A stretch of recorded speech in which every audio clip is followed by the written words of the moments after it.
So hey guys, welcome to our first mini blog. তো কালকে Valentine's day উপলক্ষে আমরা চলে গেছিলাম দমদম ক্যান্টনমেন্টের গোড়াবাজারে দেবনিয়ার রেস্টুরেন্টে। অনেকক্ষণ বসে থেকে থেকে আমাদের খাবার চলে এসেছে। আর দেখতেই পেলে আজকে অনেক দিন পর বাইরে খাবো বলে আমার মুখে এত হাসি, মানে কিছু বলার নেই।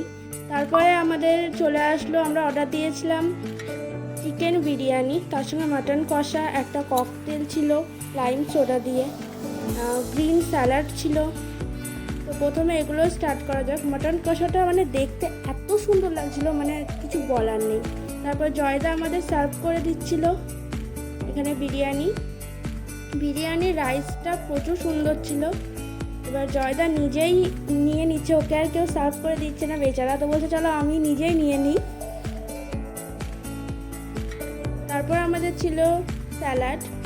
এরপর আমাকে সার্ভ করে দিতে দিতে হচ্ছে না, চামচ আর হচ্ছে না, চলো হাত দিয়েই, আমরা বাঙালি, আমরা হাত দিয়েই নিয়ে নিই না, চামচ নিয়ে এত করার কি আছে। তারপরে আমরা আলু নিলাম। এবার পূজা বলছে আমাকে চিকেন দাও, ওকে আর কেউ চিকেন দিচ্ছে না, ও কী করবে বেচারা।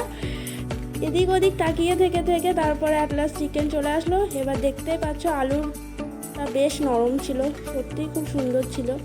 এবার রাইসটা মানে ব্যাপক টেস্ট ছিল, ব্যাপক। চিকেনটা এত সফট ছিল কি বলবো। এবার চলে আসলো আমাদের কাছে মাটন কষা উইথ গ্রেভি।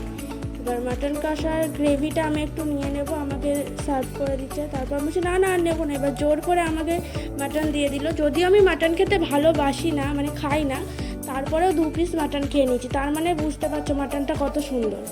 এবার খাওয়া দাওয়ার পরে আমাদের পাতের অবস্থা এরকম।